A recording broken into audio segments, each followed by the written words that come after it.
Je ne suis que le porte-voix, hein. La synthèse que je vais dire, en fait, la première chose, c'est que elle est l'œuvre essentielle de notre petit groupe d'étudiants qui a très très bien travaillé sur la synthèse. Je les remercie vraiment très chaleureusement et très sincèrement. Alors sur le groupe protégé, comme tout le monde, en fait, on a commencé par discuter de la définition de ce que c'est protégé. Ça a été très débattu. Et en fait, très rapidement, la discussion a porté essentiellement sur les enjeux humains et sur les enjeux anthropiques et pas tellement sur les enjeux naturalistes. Et l'idée de protection est apparue plutôt de protéger l'homme et protéger son mode de vie, ses manières de vivre et ses coutumes des traditions insulaires qui sont à protéger peut-être avant le patrimoine naturel en tant que tel. Et d'ailleurs, ce qui était intéressant, c'est que les aspects maritimes et les aspects naturalistes, dans notre discussion de synthèse, ont été peu abordés et c'est vraiment tout a tourné autour de protéger l'homme, en fait. Et donc, quand on a parlé de protection, c'est la protection à destination des hommes et pas simplement de la nature. Du coup, on s'est posé la question, est-ce que la nature est réellement à protéger parce que la visite qu'on a faite la veille nous a montré que finalement l'état de la biodiversité était relativement stable et peut-être était moins soumis aux enjeux de variation, notamment du changement climatique qu'on voit plus sur le continent. Et de ce point de vue-là, il y avait un petit différentiel entre les îles et un avantage pour les systèmes insulaires où les dynamiques naturelles continuaient à pouvoir œuvrer sans trop de perturbations climatiques. Ce qu'on a dit aussi, c'est que protéger, en fait, c'est protéger sur les îles et c'est se protéger sur les îles. La première chose, c'est que c'est pas figé, en fait, c'est s'adapter à son contexte qui est mouvant en permanence et c'est pas une notion fixiste qui a été défendue. Et à l'inverse, c'est plutôt une notion d'adaptation et de continuelle dynamique, même dans les populations, et y compris d'ailleurs dans les modes de vie. Et quand on a parlé de tradition, le principe n'était pas de dire que la tradition est bonne par principe et par nécessité, mais elle est bonne quand elle permet d'avoir des usages harmonieux avec les modes de vie d'aujourd'hui et que donc même les traditions sont aussi vues dans un sens dynamique et pas dans un sens figé. Un autre point qui a été abordé, c'est une notion d'échelle, à la fois l'échelle spatiale, la taille des îles qui est différente. Est-ce que les problématiques de protection sont les mêmes entre les différentes tailles des îles et l'échelle spatiale aussi sur le globe, quand on est une île qui est proche d'un continent, quand on est une île qui est éloignée, est-ce que les îles du Ponant, c'est les mêmes problématiques que les îles qui sont dans des systèmes tropicaux? En fait, la question de la protection, derrière, elle est protéiforme, évidemment, et puis elle ne peut pas se traiter de manière autocentrée et unicentrée.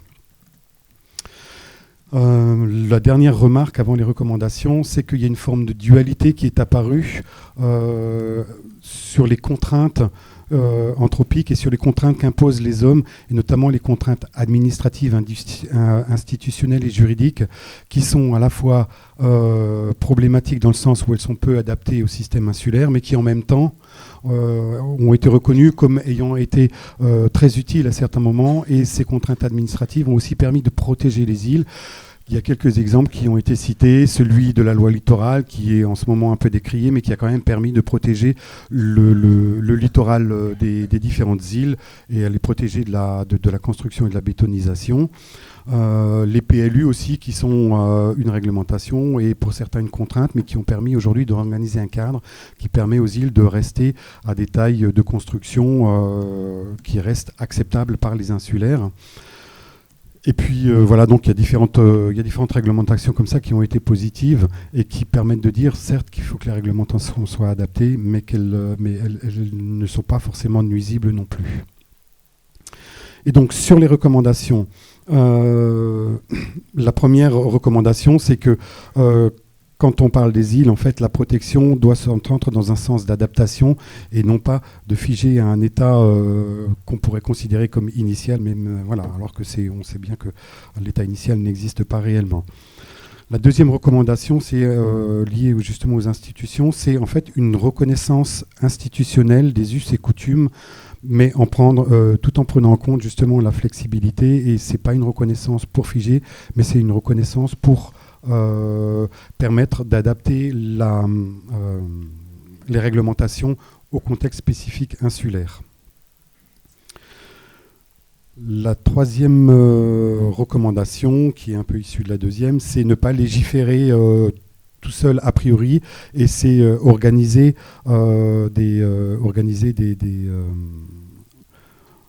une écoute des insulaires, et quand une réglementation doit se mettre en place, elle doit être portée aussi par les insulaires et mettre en place des systèmes de concertation, des systèmes bottom-up qui permettent aux réglementations d'être adaptées à chaque contexte insulaire et pas à l'insularité en tant que telle, mais aux différents contextes insulaires. La quatrième recommandation, qui est un peu plus spécifique aux îles, parce que les trois premières, on pourrait les considérer sur tous les territoires, même si elles sont importantes pour les îles. La quatrième, c'est reconnaître, on a parlé de continuité terre-mer, mais en même temps, on a dit que ce n'était pas le bon terme, mais c'est l'unicité terre-mer ou le continuum terre-mer, dans le sens où la terre et la mer ne sont pas, pour les insulaires et pour les usagers des îles, quelque chose qui est séparé, comme on peut le voir quand on n'est pas habitant de ces îles, et que cette spécificité doit être prise en compte dans les mesures de protection notamment. Et voilà, c'est Daniel, le maire de Molène, de Molène. Pardon,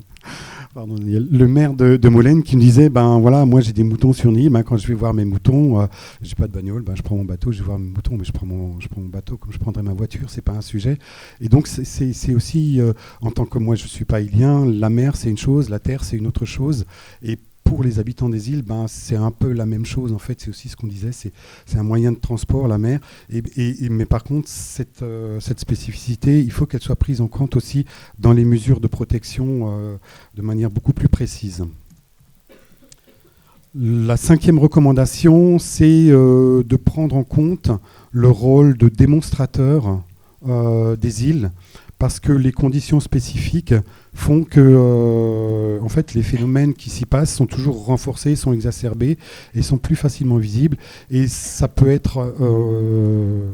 alors on avait utilisé laboratoire, mais les Iliens ne sont pas des rats de laboratoire, donc on ne veut pas parler de laboratoire, mais vraiment de rôle démonstrateur. Et il y a plein de choses qui se passent par envie ou par nécessité qui pourraient être reprises. À ce moment-là, c'est l'apport des îles à l'ensemble de la société et reprise ailleurs, parce que justement, quand on a réussi à faire quelque chose dans des conditions extrêmes, c'est plus facile derrière de les adapter à d'autres territoires où on peut essayer de les mettre en place. Et donc tout ça, en réalité, c'est ce que je crois Anne-France avait commencé par dire, c'est la notion d'adaptation, en fait, tout simplement, qui doit être vraiment formalisée et mise en avant. Pour que les îles puissent vivre, il faut qu'elles soient adaptables et il faut que le système administratif, la société française permette cette adaptation tout à fait spécifique des îles.